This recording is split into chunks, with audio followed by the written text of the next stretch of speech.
नमस्कार दोस्तों, जीके वाले गोलू के एक और नए वीडियो में आप सभी का स्वागत है। तो दोस्तों, यह वीडियो किस टॉपिक पर होने वाला है आप लोग थंबनेल देखकर समझ चुके होंगे। तो आइए बिना किसी देरी के हम लोग वीडियो में आगे बढ़ते हैं। हमारा सवाल है, उसने कहा था कहानी में किस शहर का चित्रण है। तो इसका बिल्कुल सही जवाब हो जाएगा ऑप्शन नंबर बी, यानी कि अमृतसर, पंजाब।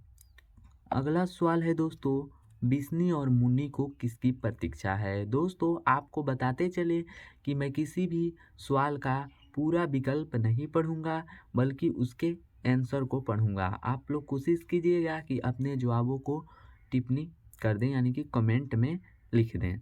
चलिए इसका बिल्कुल सही जवाब जानते हैं। इसका बिल्कुल सही जवाब हो जाएगा डाकिए की। आप लोग अगर किताब को अच्छे से पढ़े होंगे तो आपके लिए यह कुछ भी नहीं है।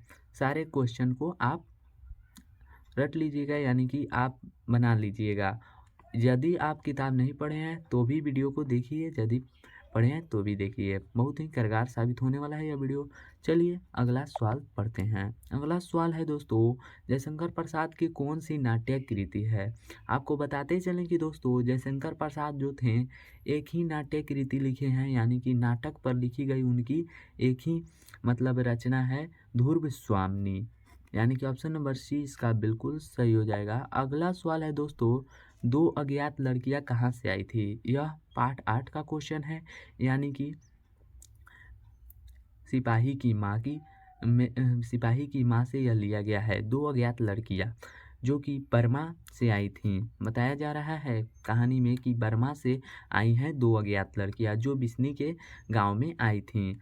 वर्तमान में बर्मा का नाम म्यांमार है, जो कि आप मैप में देख सकते हैं, इंडियन मैप में दिखाई पड़ जाएगा। चलिए अगला सवाल देखते हैं। अगला सवाल है दोस्तों, जैसे प्रकाश नारायण का पुकार का नाम क्या था। पुकार यानी कि पुकारने वाला जो नाम था वह क्या था। तो आप लोग भली बातें जानते हैं कि उनका पुकार का नाम बाउल था।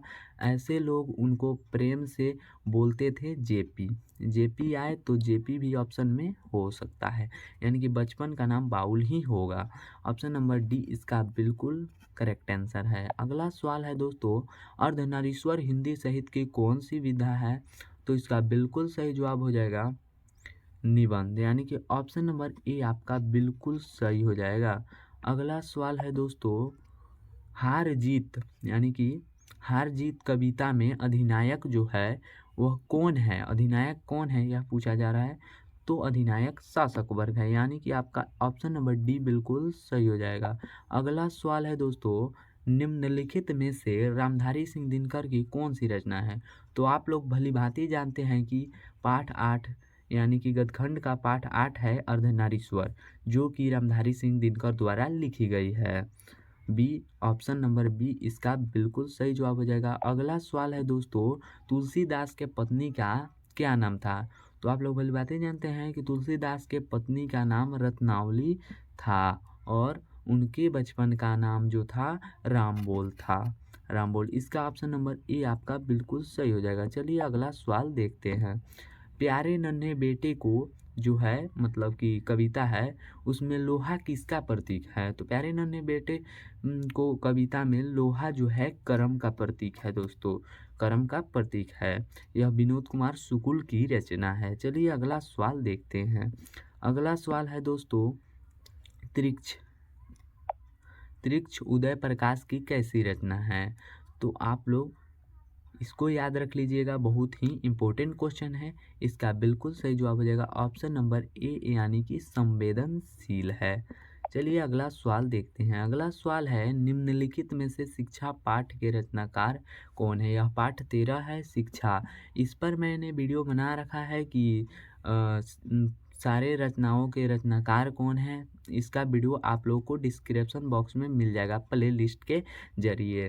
तो इसका बिल्कुल सही जवाब हो जाएगा दोस्तों जे कृष्ण मूर्ति, यानी कि ऑप्शन नंबर बी इसका सही हो जाएगा। जा करके देख लीजिएगा, और भी बहुत सारे वीडियो पड़े हैं चैनल पर, आप लोगों के लिए बहुत ही कारगर साबित होगा। अगला सवाल है दोस्तों, एक आदमी नया गरम कोट पहनकर चला गया विचार की तरह, किसकी रचना है। दोस्तों यह विनोद कुमार शुक्ल की रचना है, यानी कि ऑप्शन नंबर सी इसका बिल्कुल सही हो जाएगा।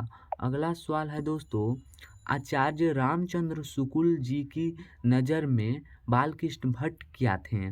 दोस्तों आचार्य रामचंद्र शुक्ल जी की मतलब नज़र में जो बालकृष्ण भट्ट थे वो एडिशन थे, हिंदी साहित्य के एडिशन थे। इसको याद रख लीजिएगा, ऑप्शन नंबर बी इसका बिल्कुल सही हो जाएगा। अगला सवाल है दोस्तों, जायसी किस कालखंड के कवि हैं? जायसी जो हैं किस कालखंड के हैं, आदिकाल की या भक्ति काल? तो इसका बिल्कुल सही जवाब हो जाएगा भक्ति काल दोस्तों। ऑप्शन को पूरा पढ़ने में बहुत समय लग जाता, इसलिए मैंने किसी भी सवाल के पूरे विकल्प को नहीं पढ़ा। ध्यान रखिएगा, इसका बिल्कुल सही जवाब ऑप्शन नंबर बी हो जाएगा। अगला सवाल है दोस्तों, हिंदी साहित्य में किस लेखक को कलम का जादूगर कहा जाता है? तो इसका बिल्कुल सही जवाब हो जाएगा रामवृक्ष बेनीपुरी। किसी भी एग्ज़ाम के तैयारी के लिए दोस्तों मतलब उसके निचोड़ को पढ़ना ज़रूरी होता है, वही निचोड़ मैं आपको यहाँ परोसा हूँ। आप लोग इसे याद रख लीजिएगा। चलिए अगला सवाल है दोस्तों, निम्नलिखित में से ग्राम का विशेषण क्या होगा? तो इसका बिल्कुल सही जवाब हो जाएगा ऑप्शन नंबर सी, यानी कि ग्रामीण। ग्रामवासी नहीं होगा दोस्तों, कई लोग कंफ्यूज होकर ग्रामवासी मार देंगे और यानी कि ऑप्शन नंबर को टिक कर देंगे, तो ऐसा नहीं होगा दोस्तों। अगला सवाल है दोस्तों, जयप्रकाश नारायण को किसका दलाल कहा गया? किस देश का दलाल कहा गया जयप्रकाश नारायण को? तो अमेरिका का दलाल कहा गया, और यानी कि ऑप्शन नंबर सी इसका बिल्कुल सही हो जाएगा। अगला सवाल है दोस्तों, निम्नलिखित में से ब्रेन ऑफ बॉम्बे किसे कहा जाता है? ब्रेन ऑफ बॉम्बे है किसे कहा जाता है? तो उमा शंकर दीक्षित को, यानी कि ऑप्शन नंबर ए आपका बिल्कुल सही हो जाएगा। अगला सवाल है दोस्तों, अगेय जी पहली कहानी कब प्रकाशित हुई? यानी कि अगेय जी की जो पहली कहानी थी कब प्रकाशित हुई? इसका बिल्कुल सही जवाब हो जाएगा ऑप्शन नंबर बी, यानी कि 1924। इसी के साथ दोस्तों हमारा वीडियो समाप्त होता है। मिलते हैं किसी अन्य वीडियो में, तब तक के लिए जय हिंद, वंदे मातरम दोस्तों।